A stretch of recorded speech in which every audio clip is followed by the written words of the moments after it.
Happy Halloween! How are you celebrating? I'm celebrating by reading.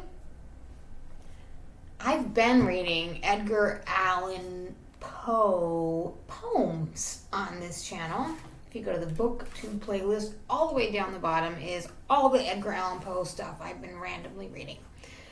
This one is supposed to be a short story, and it's supposed to be in the humor and satire section. So here it goes. It's called The Sphinx. It says, during the dread reign of cholera in New York. The reign of cholera. That's kind of funny, but not really. You know what I mean?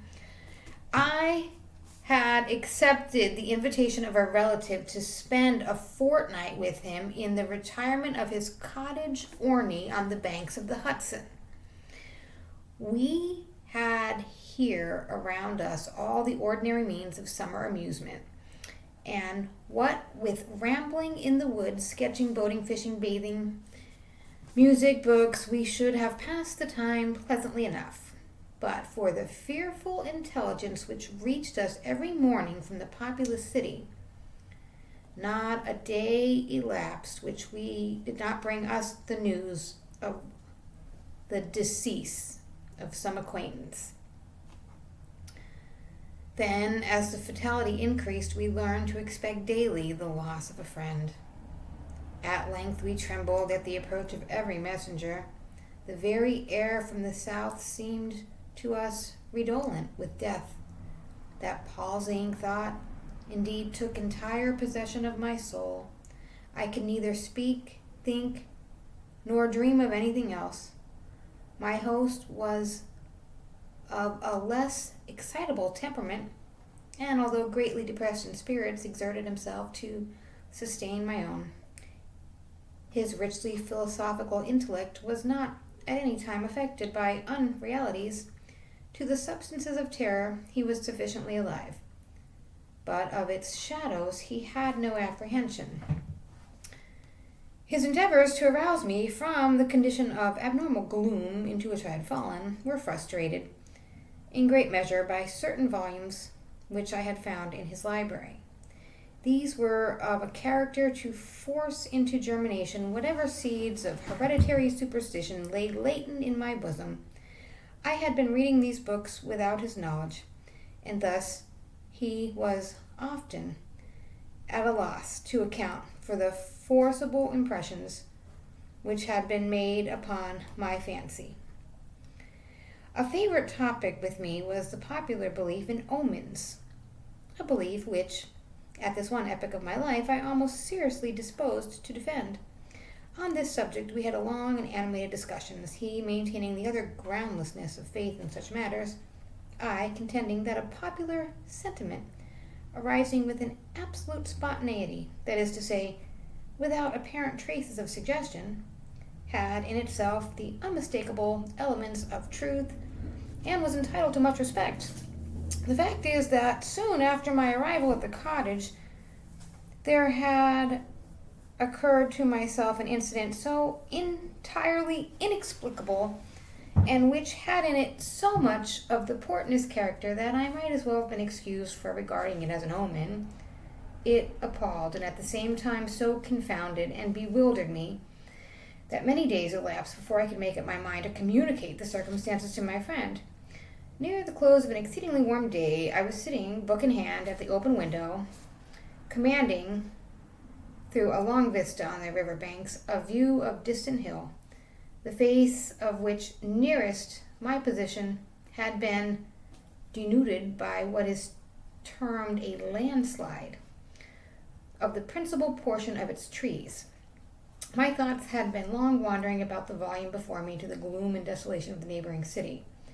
Uplifting my eyes from the page, they fell upon the naked face of the hill, and upon an object, upon some living monster of a hideous conformation, which very rapidly made its way from the summit to the bottom, disappearing finally in the dense forest below.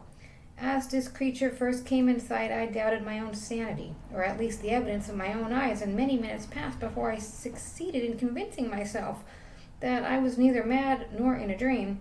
Yet, when I described the monster, which I distinctly saw and calmly surveyed throughout the whole period of its progress, my readers, I fear, will feel more difficulty in being convinced of these points than even I did myself.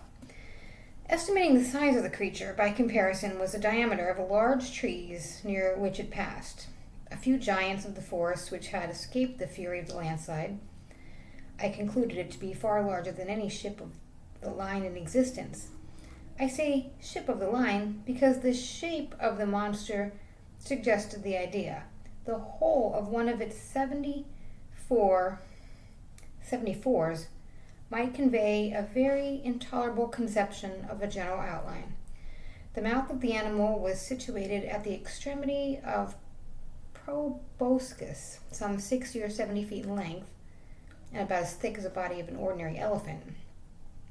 Near the root of his trunk was an immensely quantity of black, shaggy hair, more than could have been supplied by the coat of a score of buffaloes, and projecting from his hair downwardly and laterally sprang two gleaming tusks, not unlike those of the wild boar, but of infinitely greater dimensions, extending forward, parallel with proboscis on each side, was a gigantic staff 30 or 40 feet in length, formed seemingly of pure crystal, in the shape of a perfect prism. It reflected the most gorgeous manner of rays of the declining sun. The trunk was fashioned like a wedge with the apex to the earth. From there were outspread two pairs of wings. Each wing was nearly 100 yards in length, one pair being placed above the other, and all thickly covered with metal scales, each scale apparently some 10 or 12 feet in diameter. I observed that the upper and lower tiers of the wings were connected by a strong chain. But the chief peculiarity of this horrible thing was the representation of a death's head, which covered nearly the whole surface of its breast, which was as accurately traced in glaring white and dark upon the ground of a body, as if it had been there carefully designed by an artist. While I regarded this terrific animal, and more especially the appearance on its breast, with the feeling of horror and awe, with a sentiment of forthcoming evil, I found it impossible to quell by any effect of the reason. I perceived the huge jaws at the extremity of the proboscis suddenly expand themselves, and from them there proceeded a sound so loud and so expressive of woe that it struck upon my nerves like a knell. And as the monster disappeared from the foot of the hill, I fell fainting to the floor. Upon recovering, my first impulse, of course, was to inform my friend of what I had seen and heard, and I could scarcely explain what feeling of repugnance it was with, in the end, operated to prevent me. At length, one evening, some 3 or 4 days after the occurrence, we were sitting together in the room in which I had seen the apparition, I occupying the same seat at the same window, and be lounging on a sofa near at hand. The association of the place and time impelled me to give him an account of the phenomenon.